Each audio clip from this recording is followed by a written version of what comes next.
Hello, I'm Terry Scott. I'm the program director for the MEDEX program, and congratulations to all the graduates. I want to be one of the first to congratulate you on such a wonderful accomplishment. Today recognizes your grit and determination on becoming a physician assistant. I want to say on behalf of the faculty and staff how proud we are that each and every one of you have made it to this day, and that each and every one of you are going to make significant contributions in the lives of your patients. As I think about the next 20 to 30 years, I look forward to seeing your careers unfold, to see the difference that you'll make in your communities, whether those are rural or underserved urban communities. The one thing that we enjoy as faculty and staff here at MEDEX is to watch our graduates go out and do wonderful and great things. Whether you choose primary care or specialty care, you are needed. And you're needed more so now than ever. The stress of the last 2.5 years has strained this nation and this world in ways that none of us could have predicted in 2020. Now, 2.5 years later, I want to commend you for staying with it to accomplish this goal. Now, as you think about the future, today is the end of your journey with MEDEX, but it is a beginning of sorts. Your career now unfolds. You'll be sitting for the national boards in a few weeks. Give it your best. And after that, you'll be starting your new career as a physician assistant. Take care of yourself as you take care of others. But also be mindful of the fact that you'll be joining a workforce that has been battered and beaten over the last 2.5 years. You are needed so much, and I'm so proud of each and every one of you for sticking with this and for choosing healthcare at this time. On behalf of the MEDEX program and the University of Washington, I want to congratulate you and wish you nothing but the best on your career.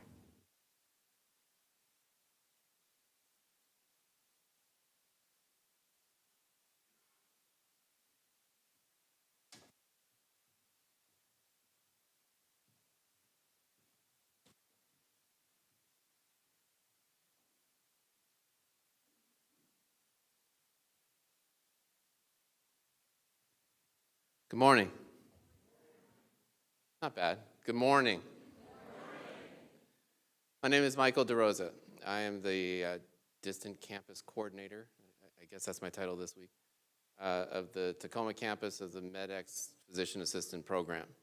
It's my distinct honor and privilege to welcome you this morning to this graduation ceremony for the 8th cohort at Tacoma, TC8 as we affectionately call them, and part of the overall MEDEX class of 2022. So welcome. Thank you for being with us today. After 23 years in PA education and probably more than 50 ceremonies like this, I know a few things about this day, I think. And I'm going to share some of those things with you. It's a fun day, right? It's a nice day. It's culmination, like you're going to hear. It's a day where you're going to get a lot of free advice from people like me. And we're going to try, as we have in some form of this collective for the last several years, to get through, and you're going to humor us, as you have for several years. And we appreciate that. Thank you. That's the appropriate response. Some of that advice you're going to remember, and some of it you're not. But it's all very well-intentioned, and it's all because we're proud to be here today. We look forward to you as colleagues, and we want you to know some things about what it means to be a PA. I also know that there's probably no one in this cohort who took the path that they visualized and the path that they intended to this day. Now, that's obvious and that's easy to say because over the last several years, the entire world has been taken sideways by what has happened. But I'm going to suggest that in my experience, that's been true of almost every PA student I've ever seen. It's unusual for a PA student to get to this day without something coming up, without life getting in the way, without family, without illness, without some obstruction. Maybe it was pharmacology or basic science, or I don't know. You know what I mean? The circumstances that you have experienced were extraordinarily unique. And you are here because of a great deal of grit, as Terry said. What was the word the other day? Resilience. See, I got it in there. And commitment and dedication. That's something to be proud of. And it helps to, it's a crucible that you went through that helps to firm up who you are and what you are as a PA. And pretty much every PA student has something on the way that they have to overcome to get there. So I understand this is not how you intended to get here. You're also here because of the people sitting behind you. And today is a day to spare a thought to them, those of them who have been able to join us today, but also those who aren't with us today. Those folks who somewhere along the way contributed to your development, your progress, your learning, keep your laundry clean, keep you fed and housed while you got to this day. No one does this alone. And today's a day to spare a thought and a kind word to those folks that are responsible for you being here today. I know, that as Terry alluded to, the healthcare system that you are about to enter, well, it's not what we'd like it to be. It's not perfect. It's far from perfect. We have tons of data for that. There's an evidence base for the statement I just made. And in the pandemic, we can see that evidence. Do you know that in 1918, during the Great Flu pandemic that killed 50 million people in the world, 650,000 died in America? But in 2021 and 2022 with COVID, over 1 million people have died in America, and we're responsible for 15% of the known deaths worldwide to COVID. In the greatest prosperity in the world, in a healthcare system that has the greatest tools and equipment in the world. So we're not doing well. The healthcare system you are entering is broken in many ways. And it's your job to fix it, so get started. All right, maybe not fix it. But it is your job to know that. It's your job to recognize the inequities, the disparities, the ways that people suffer in this system because of their name, their zip code, things that shouldn't matter in that room between a provider and a patient. And so it's not a perfect system. You will need every ounce of that grit and resilience to maintain who you are and what you came here to do. And to be that. And that's the last thing I know today. I know that each and every one of you, a few years ago, wrote personal statements, wrote essays, got letters from references that all said amazing and wonderful things about who you were going to be as my colleague, as a PA. You wrote wonderful things about the people you were going to care for and how you were going to do it. And so you're here today because you and folks at MEDEX have kept your commitments, fulfilled your obligations to each other. But you've got one more promise that you made that it's time to fulfill now. And I'd hope that today you'll spare a moment to think about those things that you said, about the kind of provider you want to be and the kind of work you want to do, and be that. Congratulations. Have a great day.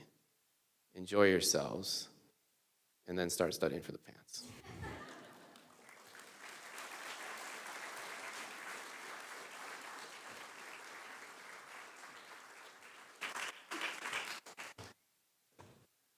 apologize. I'm not supposed to walk away.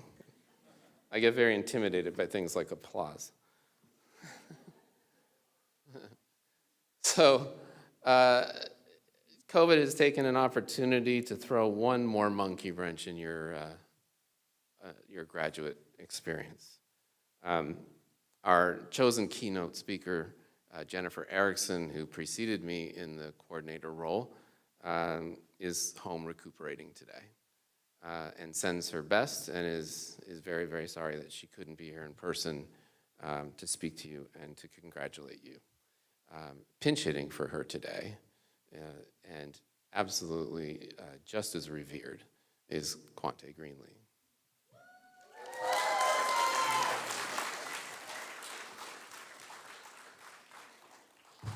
Yes, so this is a surprise even to me. So I got texted or emailed a couple of days ago, and they're like, Jennifer can't make it, can you talk? And I was just gonna say no. And then I got a text from Natasha yesterday. It was like, I heard you speaking. And I was like, I guess I have to say yes now. So here I am. And as requested, I'd like to give a shout out to my advisees. So Natasha, Donna Ray, Zoe, Kyle, Sarah. Am I missing anybody else? And then my adoptee advisees, Nikki and Joaquin. So if I miss anyone, I'm sorry. I'm pretty sure I called out everyone. But I've enjoyed all of you, so I'll just start my speech. So first of all, I want to say good morning, class, Tacoma Class 8, and congratulations on making it through the MEDEX program. I also want to say congratulations to the family and friends who have encouraged and supported you on your journey to becoming a PA. I know the past 2 years have been tough, and many of you have made sacrifices to fulfill your dream. I'm sure there were many sleepless nights, guilt about missing time with your loved ones, and times when you felt homesick. But despite these challenges, you persevered and are graduating today. When I left Kentucky in 2007 to start PA school, I never imagined I would be living in Seattle, let alone sitting in front of you today giving a speech. Being asked to give this speech reminded me of two things. One, being a PA in life is about embracing the unexpected. Two, learn to say yes to things even when you are afraid. As a first-generation college student, my mother always encouraged me to pursue my dreams. But most importantly, she taught me not to let fear limit my opportunities. When I was asked to be today's keynote speaker, I really struggled on what I would talk about. How do I convey my perspective over the past 2 years, and what can I say that would adequately celebrate your new career? When I asked these questions, I remember your introduction to MEDEX, how many of you in the faculty encountered the unexpected. When I started here in 2019, I did not anticipate the next few years would be spent at home teaching from a laptop. I'm sure when you all interviewed and later received your acceptance letters, you did not envision learning online as well. However, despite imagination not aligning with reality, we all made it work. We all had to pivot and learn to deal with the unexpected, and in doing so, I think it helped prepare you for your future career. Being a PA will always present you with challenges, not only professionally, but personally.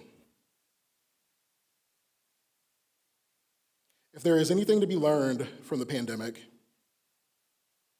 sorry, having issues with my tablet, technology, once again. If there's anything to learn from this pandemic, it is despite our race, gender, religion, sexual orientation, or political affiliation, we are all human. I think we forget that sometimes when we assign labels. Over the past 2 years, we've been witness to political unrest, social unrest, and the loss of millions of lives due to COVID. These events left many of us questioning the future of our nation and our place in society. But despite this unrest, it has also galvanized people to seek change for the better. Not many of you know this, but before I decided on a career in healthcare, I actually used to want to be a writer. I wanted to be like James Baldwin and Toni Morrison, two of my favorite authors and advocates. Like them, I wanted to contribute something positive to the world. One of my favorite quotes by James Baldwin says, "Not everything that is faced can be changed, but nothing can be changed until it is faced." Hearing this quote, I want you all to imagine your futures as PAs. Think of the things that inspire and motivate you. Think of that one patient, family member, or healthcare experience that became your reason for being here today. As you start to become more confident in your roles, find a way to make healthcare better, make the profession better, and become comfortable facing the things that others shy away from. One of the many reasons I entered PA education was to share with you all my love of the profession, social justice, and public health. I hope through our interactions I have inspired many of you to do the same. I might be telling my age by sharing this story, but one of my favorite cartoons as a child was Captain Planet. So if you're an 80s kid, 90s kid, you probably know about that. If you're not familiar with the show, it was about a group of teenagers from different nations who were all bestowed with magical rings to help save the earth from pollution and destruction. Each of the rings represented a different element. There was fire, earth, wind, water, and heart. And when they combined their powers, they would summon Captain Planet, who would defeat the bad guys and save the earth. I know it sounds weird, but it was actually a pretty good cartoon to an 8-year-old. However, I couldn't understand at that age what was the point of the heart ring. It seemed to be the weakest ability and pretty pointless in a fight. But now as a PA, I see it as the greatest power. The heart is both empathy and compassion, virtues that are required in our profession. I think as PAs, sometimes we underestimate the influence we have on our patients and communities. I think in the midst of writing prescriptions, ordering labs, writing notes, we start to associate ourselves with tasks rather than the impact we have on our patients' lives. Always remember that behind every patient, there is a story. As we move forward in an ongoing pandemic, we must not forget that many of our patients and colleagues are feeling hurt and broken. Many of them have lost a parent, a spouse, a child, or a friend to COVID. Some of them have even lost their entire families. Some of the best lessons we learn are from those who are the most vulnerable. So on the days when you feel burnt out and being a PA is tougher than expected, please remember your heart. Be compassionate and remind yourself why you entered this profession. So I would like to quote at the end Dr. Seuss. It's not green eggs and ham, but I think it's memorable. To the world, you may be one person, but to the one person, you may be the world. Please take that with you as you start your profession, and thank you.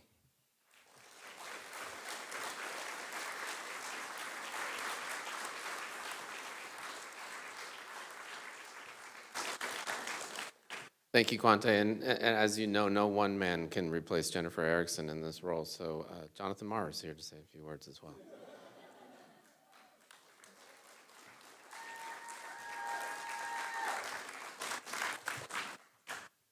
And it's not even close. P. Erickson is a force of nature. Oh, wow. There's a lot of you out there. This is a little nerve-wracking. But part of being a PA is handling your discomfort and muddling through appropriately. Whoa, there we go, right distance. So why am I here? I had the great fortune to teach these guys emergency medicine, which I now am back practicing full time. Hopefully I taught you guys some good pearls. I'm also here because I got a text from Anthony early in the morning after a shift, waking me up. No worries, Anthony. Saying, P. Erickson's not available. Can you say a few words? And I am so proud of all of you that there is no way I could not say a few words. But then that led to the problem of what to say. And I'm a medical nerd, so I'm going to tell a few medical stories. De-identified, these are composite cases. This is HIPAA compliant, and I'm happy to sign paperwork to confirm that, because the job's never done until the paperwork's done. So keep that, always keep that in mind. But again, I am very proud of all of you, and the people who are here for you, they're proud of you too, and that is as it should be, because you've done an amazing thing. And how hard is the thing you did? Well, one of my former students said PA school was harder than SEAL team basic training. And that was prior to COVID. You did it with COVID. So you have done hard things and you have succeeded and you are here today. The bad news is there's more hard things in your future. So PANCE has been mentioned. Just know statistically the vast majority of you pass. I know that's not any relief, but statistically it's good news. The other part of this is you have your first job, and once upon a time I was there too, and the thing about my first job is I had anxiety dreams about harming or killing patients for the first 18 months. But then it got better. And no patients were killed in this process that I'm aware of, and I've tried to keep it that way for the rest of my career. My career in medicine dates back to well, if we want to go hardcore, in 1988 when I joined the Navy and became a hospital corpsman, or more recently, 2000 when I graduated from MEDEX. So I've been through the process you've been through. Just know your first job is not a lifetime commitment. I'm currently on my fifth job, and jobs number 1, 3, 4, and 5 have all been amazing. And actually 2 started out really great, and the medicine was great, but there were complicating factors. But just know, learn from every job you're at. So, got the text from Anthony. I'm like, I can't let these guys down. What am I going to say? And I had actually had a really good shift. And I'm like, I'm going to tell some stories about why that was a good shift.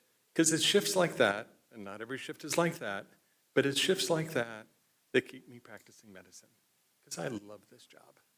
And my line I frequently use at parties is, becoming a PA was the second best choice I've ever made in my life. The first choice was marrying my wife.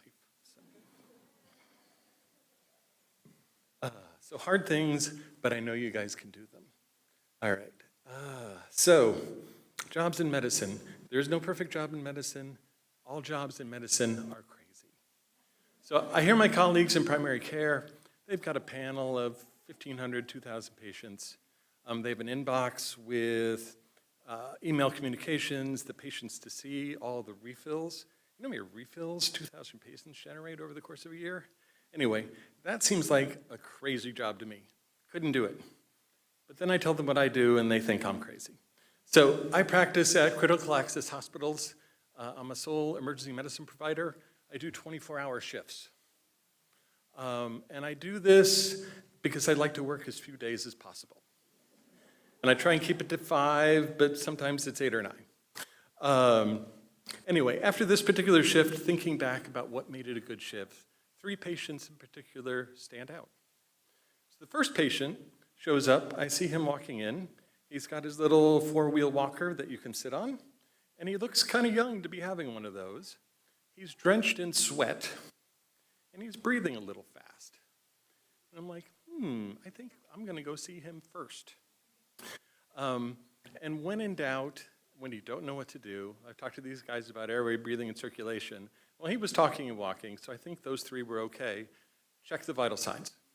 Vital signs are vital. This gentleman was febrile to 103 degrees, so whopping fever. He literally was drenched in sweat, and it was not the 100-degree weather outside. He's having chest pain, and his pulse is 145. And so my immediate thought is, I need to get this guy to a real hospital, because my little hospital cannot care for this patient. But we do the things we do. I was worried about infection, so we got all the blood work, all the appropriate tests, got a chest x-ray, listened and examined. I heard some funny sounds on the right. I'm like, oh, well, maybe it's a pneumonia. We can deal with that. But 145, that's pretty fast. So, and he's at risk of something like sepsis, which kills, depending on the profile, 40 to 60% of patients. So see his chest x-ray. I don't see a pneumonia. But medicine is a team sport, and the radiologist did. Other things turned out good. It didn't look to be a heart attack. By the way, I'm coughing up blood, raising possibilities of other things like congestive heart failure or dissection in his aorta. These are all things that could kill him. But as it turns out, none of those were true. It really was a pneumonia. And I'd given him antibiotics early and hard, imipenem, in case you're wondering, among the students. Hit him hard because I didn't know what it was. And he also got lots and lots of IV fluids. His pulse came down. He initially needed some oxygen, did a breathing treatment, didn't need oxygen anymore. And 4 or 5 hours in, he was actually able to be admitted to my little hospital. So, yay, got a save. But the ER's backing up a little bit, a couple patients waiting to be seen. One of them is a young man, teenager, 16, 17, sore throat for 5 days. And my nurse says, well, he's in a little bit of pain, but not so high acuity. So I see him second or third, and I walk in, and I say, how are you doing? And he kind of talks like this, and I went, oh no. And so I looked at the vital signs. What do we know? Fever of 102 and a pulse rate of about 120. So By vital signs, he's sick. By the way he's talking, he's sick. And when I go to look in his mouth, the way he can't open his mouth very well. Ever try to look in the back of somebody's throat through an opening that big? Not very easy. And then when I do look in the back of his throat, his anatomy is altered. And what I finally figure out is his uvula is all the way on the side, lying on top of his right tonsil. So I think he has a peritonsillar abscess. So IV line for him, fluids, empiric antibiotics, and a large dose of a steroid to reduce the swelling, so hopefully he can continue to breathe and swallow. This helped. I got a CT scan to confirm this, and indeed he did have a peritonsillar abscess. So I got to do a procedure I don't do very often, where I stick needles back there and I drain the abscess. And lo and behold, he does great. Voice goes back to normal, he's opening his mouth, and more importantly, he's had the first drink of water he's had in 8 hours. The little hospital I was at did not have a critical ingredient. Usually we do something called hurricane spray, which is high potency benzocaine. You spray in the back of somebody's throat.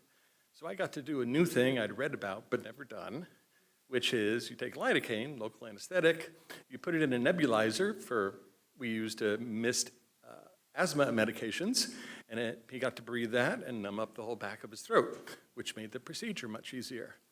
I also loaded him up with some Ativan to kind of reduce the anxiety. Because he was an active part of this. So on one hand, he had suction. Have you guys ever been to the dentist where they have you put your mouth around the suction and spit into it to drain? So he got to do a lot of that. And then on the other hand, he had a speculum to hold his tongue down so I could see in the back of his throat. And he was a trooper, amazing kid, really impressed. And he was better. He got to go home. Another save, good case. It is now 2:30 in the morning. I've been at work for 16, 17 hours. I haven't had any sleep yet. ER's cleaned out, no patients, get to lay down. Get an hour of sleep, and then the call comes to the call room. There's a mid-40s lady, shaky, and she's diabetic, but her blood sugar is 100. Like, okay. My brain was not functioning well. But I went to see her and talked to her, and actually she's had this shakiness before when her blood sugar was low. But she checked her blood sugar at home, and it was 70. And the shakiness is a little better, maybe mostly better, but still, she's a little anxious about the whole thing. And so I talked to her for quite like 10 minutes, because diabetics can present with heart attacks that aren't your standard everyday chest pain. And I most certainly did not want to miss a heart attack in this lady. So I got an EKG, no signs of heart attack, and then I had to contemplate whether to do cardiac enzymes or not to check her out. And so we had a long conversation, and I risk stratified her for cardiac risk factors. And then we did something called shared decision making, which is a horrible name where we talk things over and come up with a plan together. And she was feeling completely better, and we sort of hemmed and hawed a while, didn't do the cardiac enzymes. She went home, but she went home very relieved because that anxiety was less. And the other thing that maybe came up, she'd started a new medication 2 days prior, and maybe that was playing a role. So we actually had a cause for what was causing her symptoms, even if it wasn't low blood sugar. So, by the way, her vital signs, completely fine. Always got to check the vital signs. So, for me, this was a satisfying day. I got to help people. And I know some of you guys from even before your interviews, because they reviewed your applications. Others of you I got to meet at interview day, and everybody else I got to teach. And a consistent theme is you guys all care, and you want to help people. And in the day-to-day grind, it's sometimes easy to forget that. So down the road a couple of years, when you're feeling like it's a grind, keep in mind, I'm here to help people.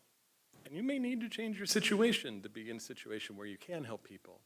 But that meaning is part of what keeps me going, and I'm hoping 20 years into your career, it's part of what keeps you going. So, certainly helping patients and helping them get better is incredibly rewarding. That second case was rewarding because I got to be MacGyver.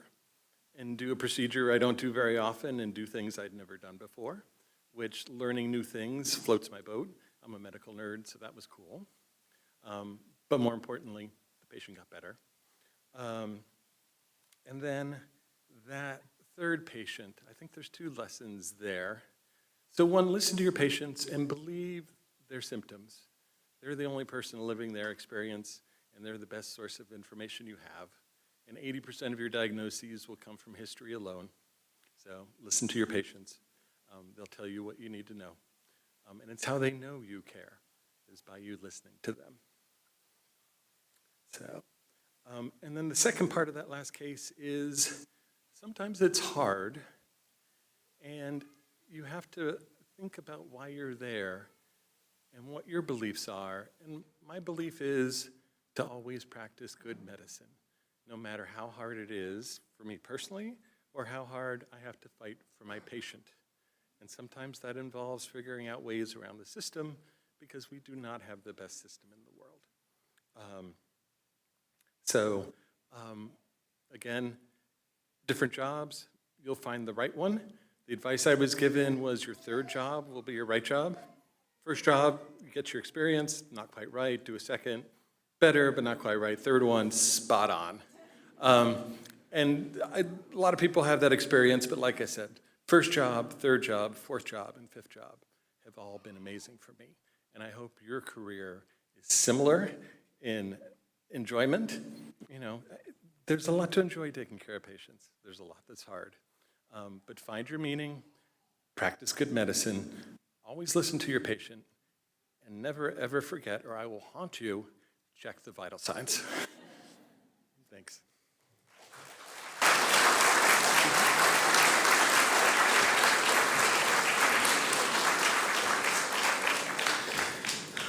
Thank you both for stepping in on very short notice. All right, good morning. Wow. See, you were doing pretty well earlier. Good morning. Good morning. Excellent. You guys doing okay? All right, for those of you who are not graduating today and starting to feel the firmness of your seat, we're getting through this. We're not going to be here all day, I promise you. My turn now to introduce the class officers. And when I was thinking about this earlier, we spend a lot of time talking about teamwork in PA education.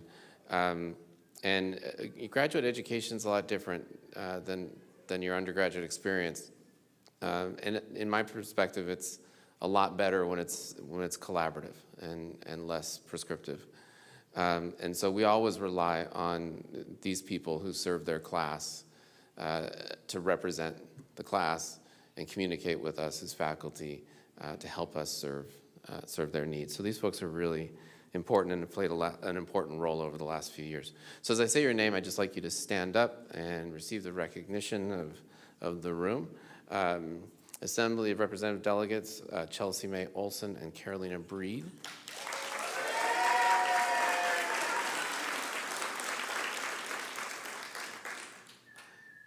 Not that much recognition. Diversity Committee Representative Natasha Hartwig.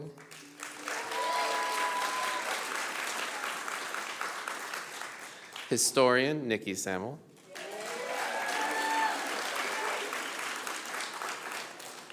Secretary Selena Kempton.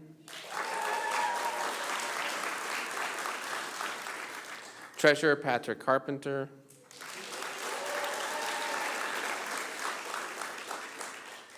WAPA Student Representative Slava Glijin. Vice President Sunny Huang.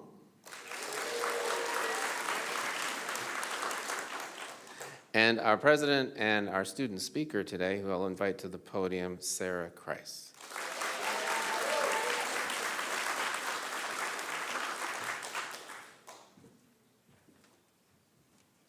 Promise I'll keep this short so the firmness of the seat doesn't get to everyone. Good morning, faculty, family, friends, and of course my fellow TC8 PAs. I'm honored to be your class president and your student speaker. though to be fair, I had zero competition for either honor. So like, I'll be able to fit out the door, it's all right. This is what happens when democracy is thrust upon people who are like not prepared for it, are overworked, and are used to telling people what to do. But it's too late now, so we'll just go for it. The last 27 months have been a wild ride, to say the least. I would bet that every single one of us hit low points, questioned our entire path, and our abilities along the way. But today, we're on top of a pinnacle of achievement. And if we squint a little and we look back, we can see the path that got us here today. We started school online as the pandemic raged. This was supposed to be temporary, but we're here in person today, so that's good. We weathered a lot of technical difficulties, several microwave-induced internet failures, one or two incidents where we thought we were on mute, but definitely were not. Our class motto should probably be, no, you go ahead, or maybe, can you see my screen? Our Zooms got plenty of cameos from our family, whether intentioned or unintentioned, and lots of furry friends. We were flexible with our ever-changing calendars. We continued to learn during moments of historical importance where we may or may not have had Twitter open on the other screen as we followed along in class. We traversed the country, sometimes driving thousands of miles in a weekend to get from one rotation to another. We got used to our rotations and not feeling lost and being able to find the bathroom just in time to switch to another one. And we share this achievement with our loved ones. Many of you in the audience are deserving of an honorary degree for your hours of helping us study. We are very grateful to the sacrificed body parts and tolerant participation in our physical exams as we practiced to varying degrees of success at first. I promise we all know how to use an otoscope now, and I haven't stabbed anyone in the eardrum this week. This journey started before June of 2020, and it's absolutely incredible to think about the years of education and prereqs and patient care experience and application cycles that have all come together to this moment where we can call ourselves PAs. It has been an incredible journey, complete with joy, pain, terror, delight, death, and birth. We're entering our profession at a time when medicine, and indeed the world, is in turmoil. So I'm gonna wrap up with a final inspirational quote attributed to an ancient rabbi. Do not be daunted by the enormity of the world's grief. You are not obligated to complete the work, but neither are you free to abandon it. We are all in this together. We all have a role to play in the ever unfolding journey of humanity, but I know that the future of medicine is in safe hands with this group.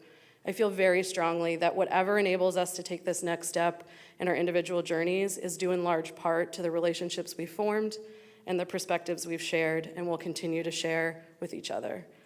With all the challenges we faced during this unprecedented moment in our history, we achieved our goals of becoming PAs, and I could not be prouder. Congratulations, TC8.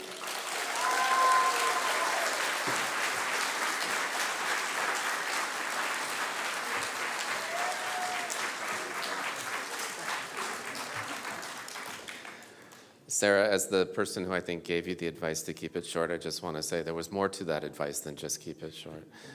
But that was perfect, thank you. This is not a labor strike that you're witnessing. The class has prepared a video, and we just wanted to get out of your way, so enjoy.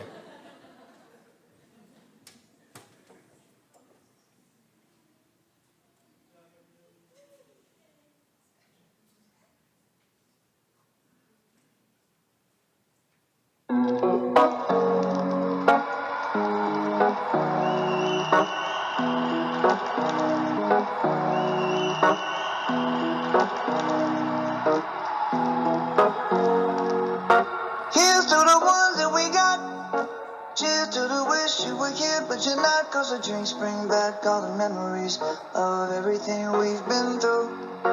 Toast to the ones here today. Toast to the ones that we lost on the way. Cause the drinks bring back all the memories. And the memories bring back you.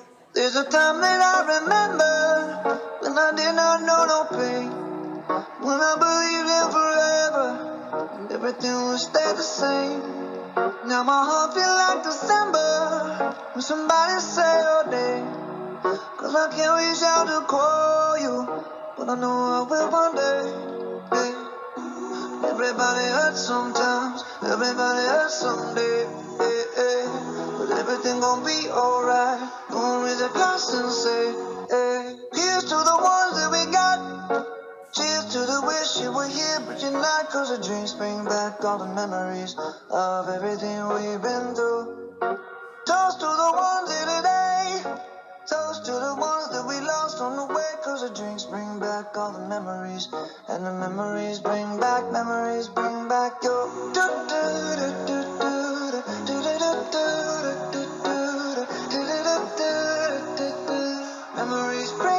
Memories bring back your.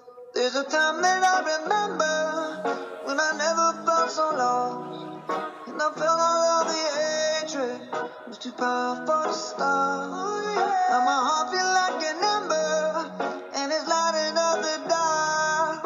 I'll carry these torches for you, and you know I'll never drop. Yeah, everybody hurts sometimes, everybody hurts someday. Yeah, yeah. But everything gon' be alright. Gonna raise a glass and say, hey. Here's to the ones that we got.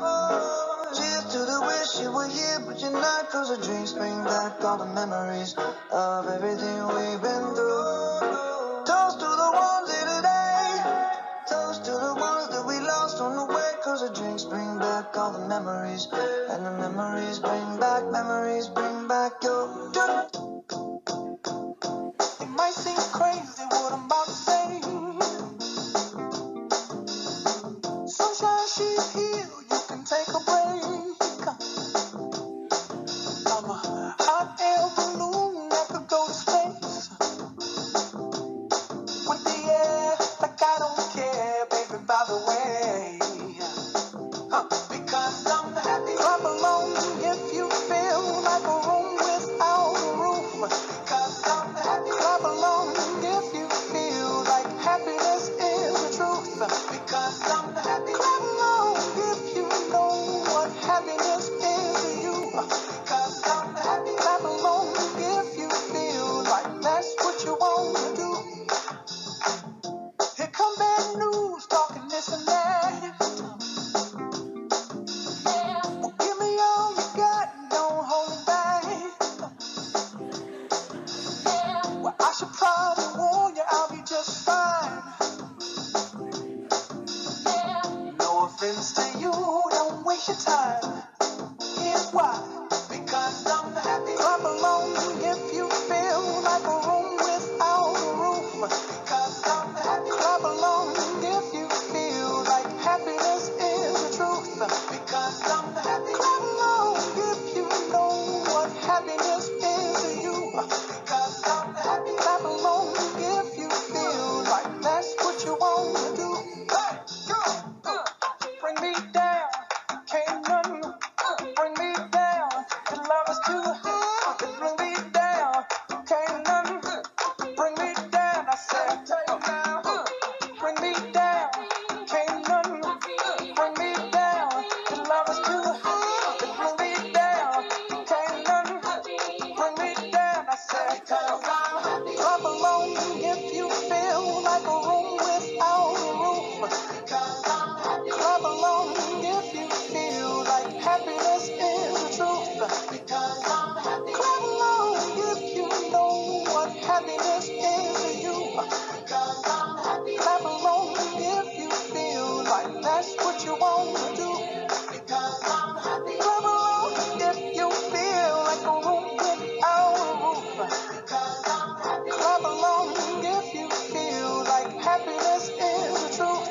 Because I'm happy. Clap along if you know what happiness is to you. Because I'm happy.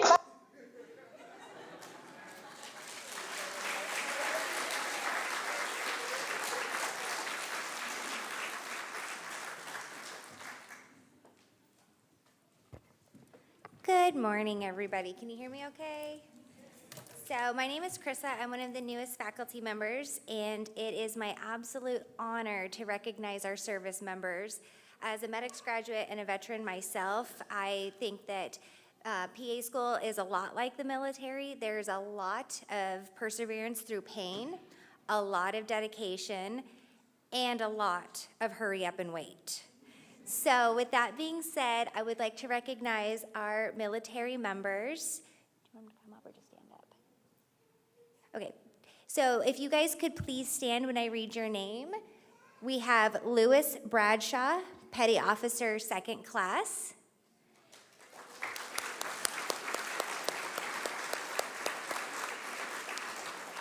James Mays, Sergeant, U.S. Army.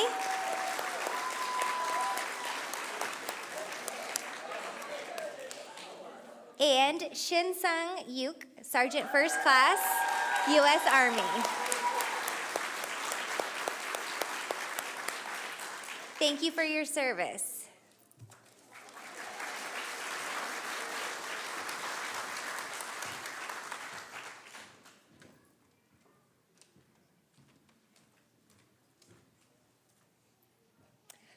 So today I'm going to present some Golden Apple Awards to some outstanding providers out there who were able to either teach you in didactic year or in clinical year.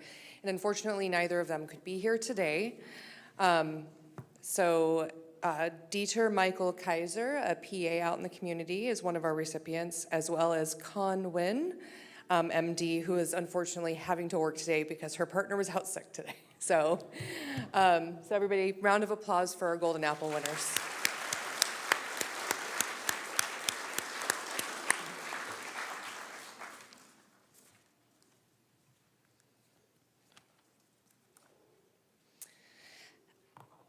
I have the honor of presenting the Leadership Award. So this is the John B. Coombs MD Award. And Dr. Coombs was the Associate Dean for Regional Affairs and Rural Health in the School of Medicine and had a long record of promoting the PA profession. This award is presented to students in each campus who have become role models to their peers, have assumed some of the responsibilities of leadership during their training, and have carried out these responsibilities with integrity, cooperation, and understanding. This student deserves this leadership award for several reasons. They showed up for every event with a professional attitude, setting a great example for their peers. They appropriately elicited and received feedback with poise. Their clinical year preceptors were impressed by their hard work, humility, and empathy. These are important qualities to have as a PA. So I'd like to take a moment to honor Nikki Samuel for the Leadership Award. Come on.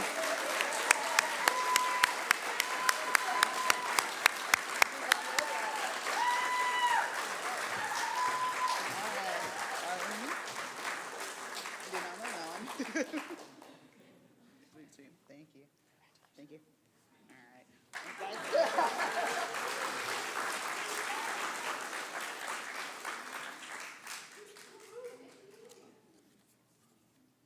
Quantum.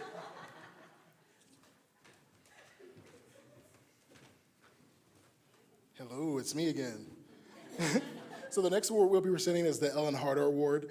This award recognizes a student who embodies a sense of wanting to serve the underserved, a sense of representing those who are underrepresented, as well as encouraging social justice in our profession.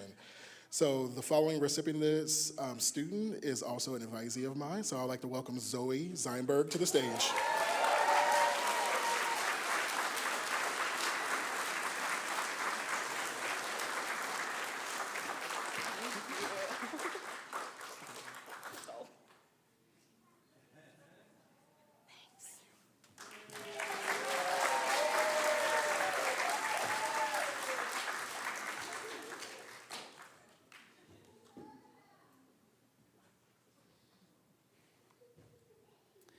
I get to give the prettiest award. It's a privilege of the chair.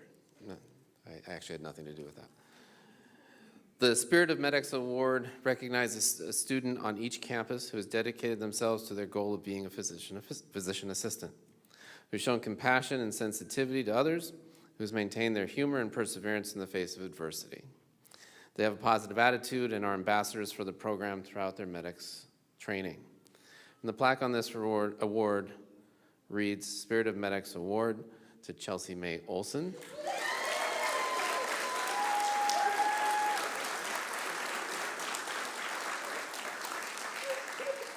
Your positive attitude made you an ambassador for the program throughout your training.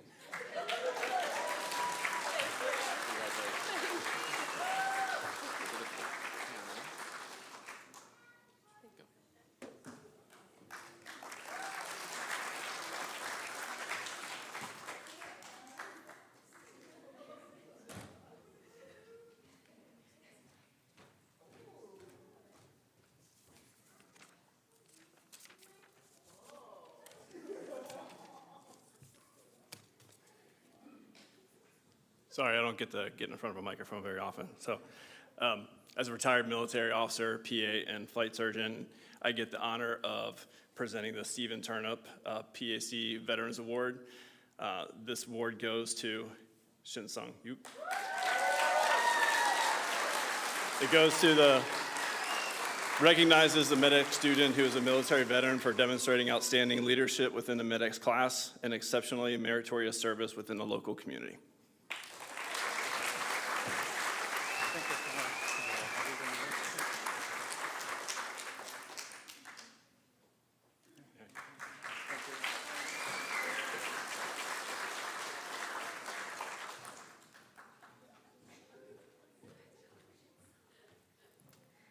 All right, it's me again. Betty is at work, so I'm going to go ahead and do the Student Writing Award. And this award is given to students from the various campuses who have combined creativity and unique approaches with exceptional writing skills in assigned papers. And the award goes to Patrick Carpenter.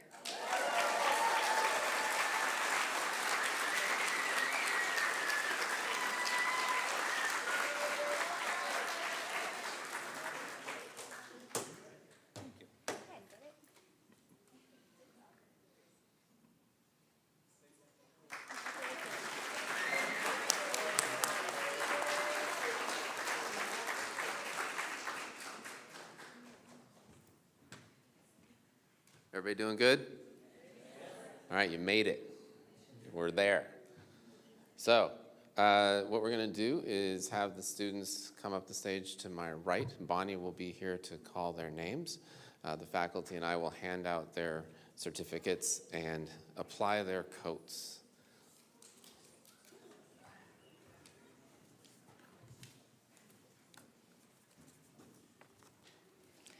Okay, first group, go ahead and line up. Just like we practiced. You got this.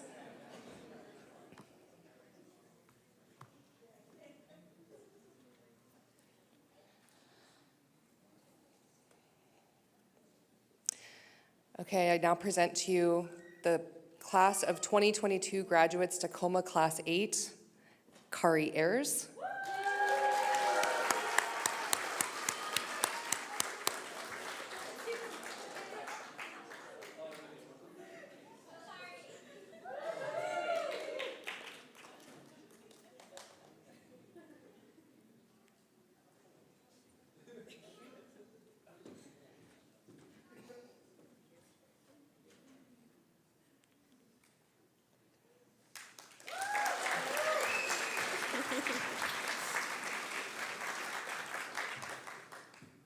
Lewis Bradshaw.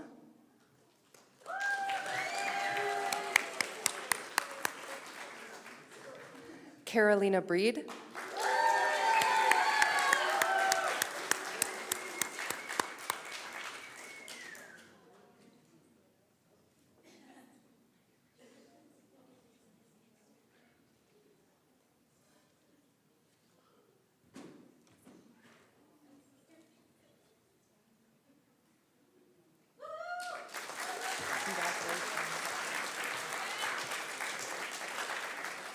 Jeremy Bryant.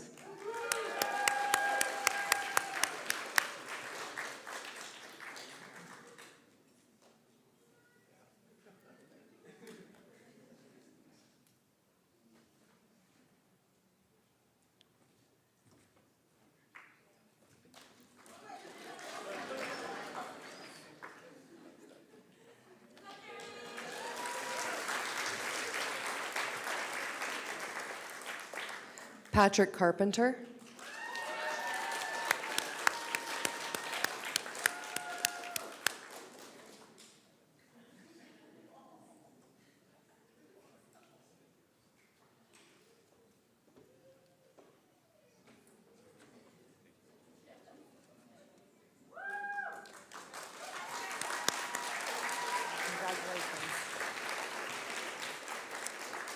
Slava Glizhin.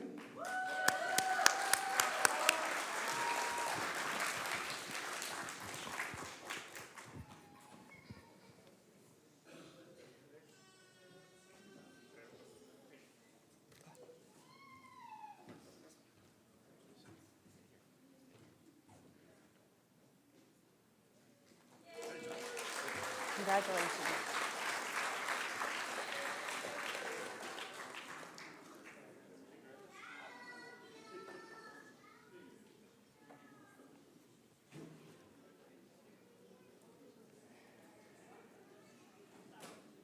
Karen Harris.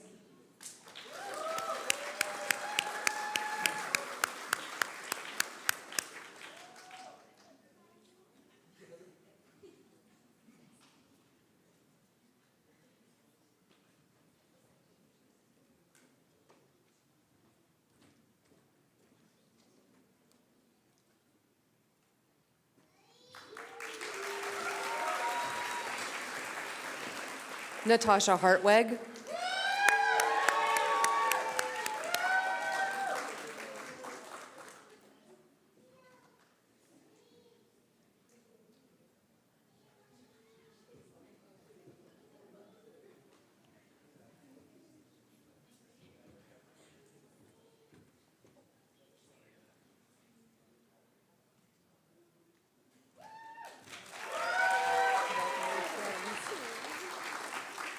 Congrats. Xinhui Wang.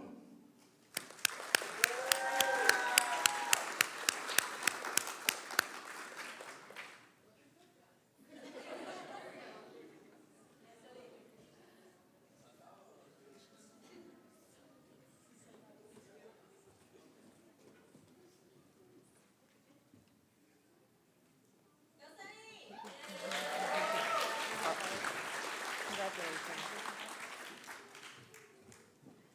Anna Casper.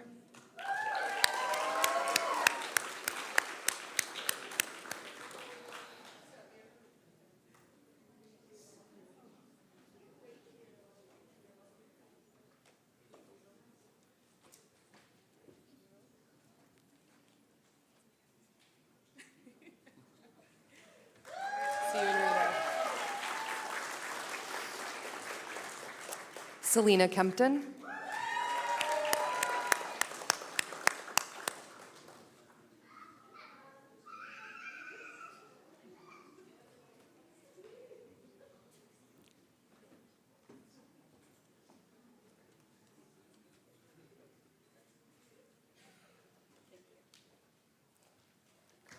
Oh, yay.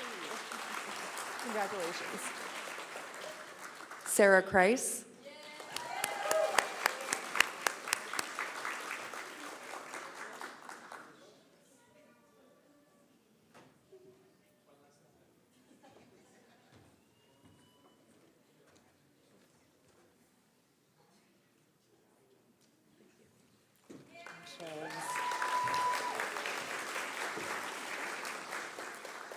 Joaquin Lizaula.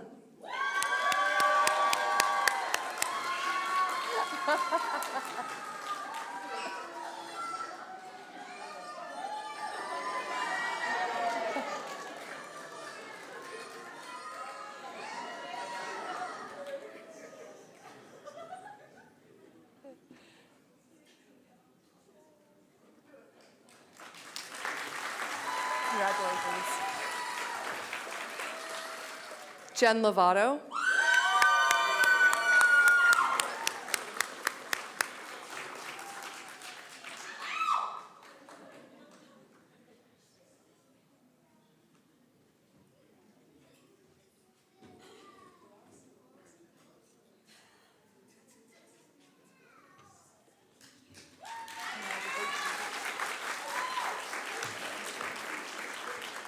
James Mays.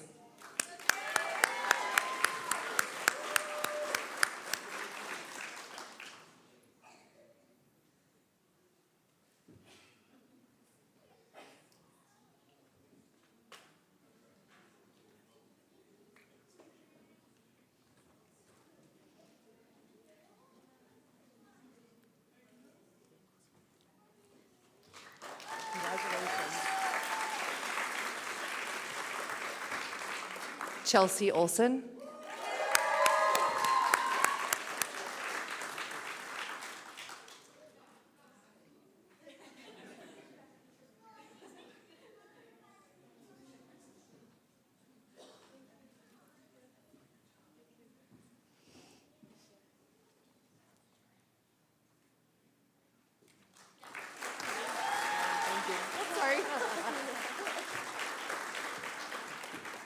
Kyle Pine.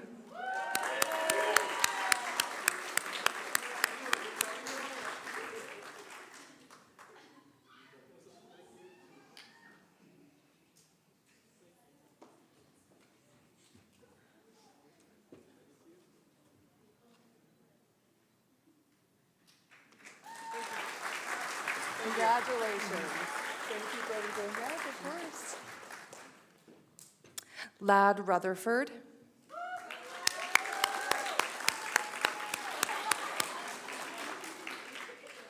Nikki Samuel.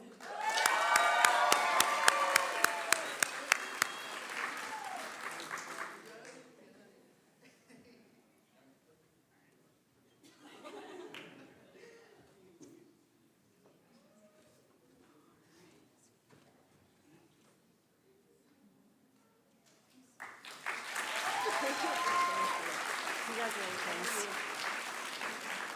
Callie Smith.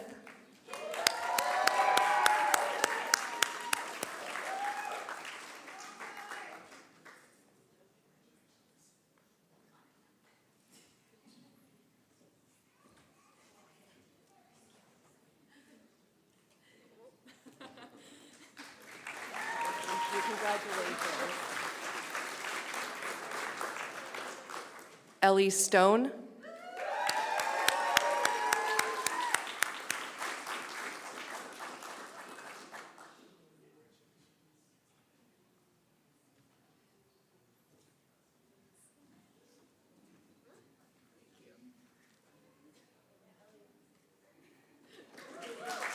Congratulations.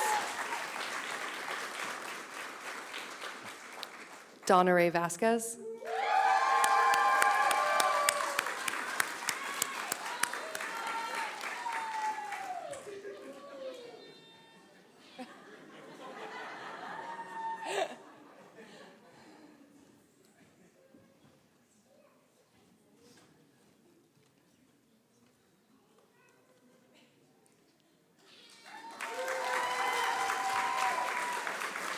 Congratulations. Zoe Weinberg.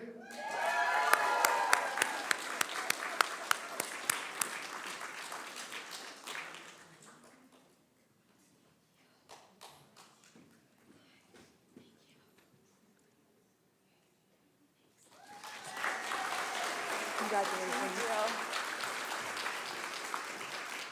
Shin Sung Yuk.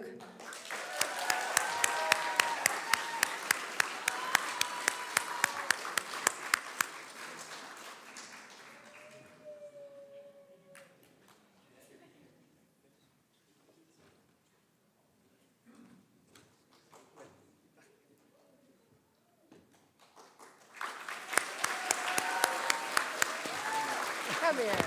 Congratulations. Yes, thank you.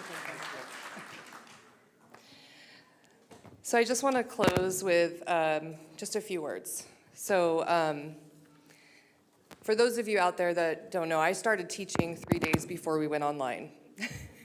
And so this cohort has been a very, very interesting and special cohort to me because I got to learn how to do a brand new job that I'd never done before, all on something I'd never heard of called Zoom, which I'm now all too familiar with.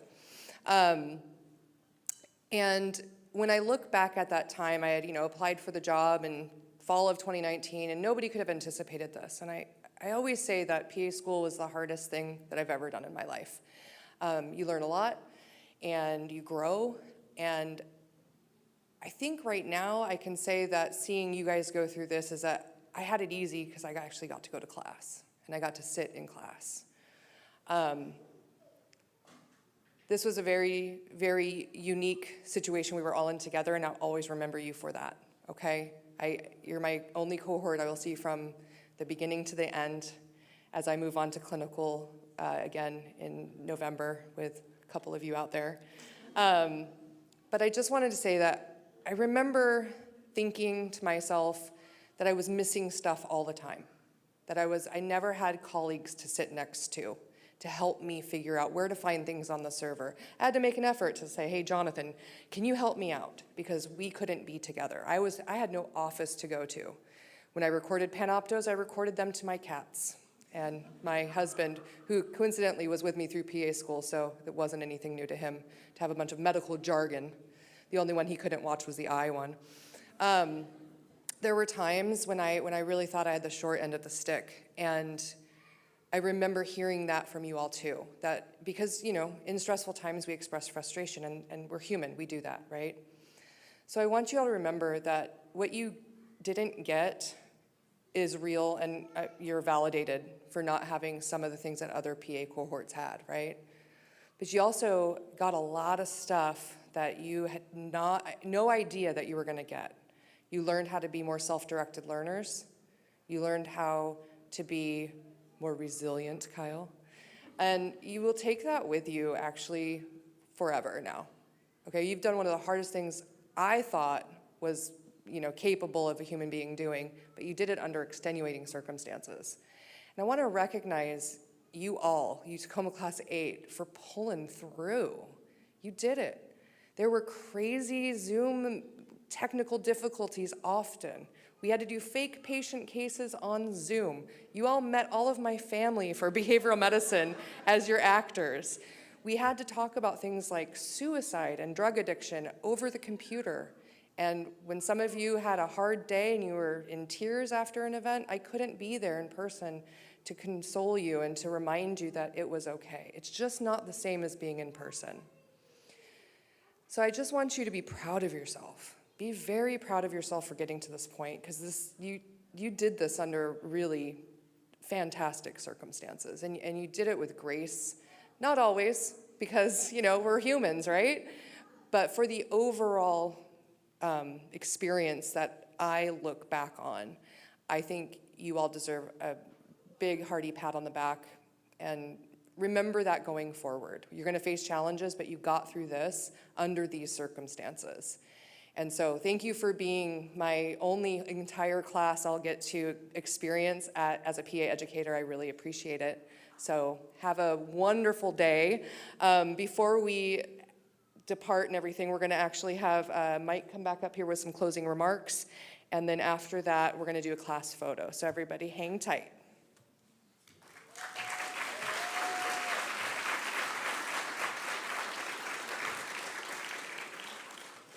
Thank you all again so much for being here early on a weekday. I would like to present to you the TC8 class of 2022.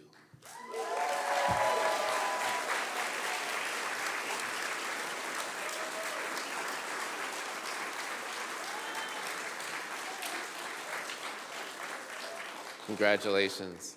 As Bonnie said, while the faculty dives for the hand sanitizer, the students are going to come up and take a little class photo.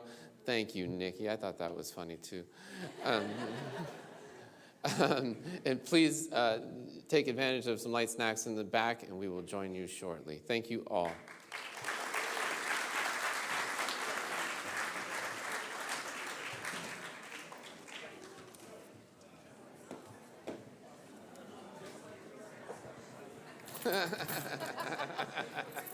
Just like we drew it up.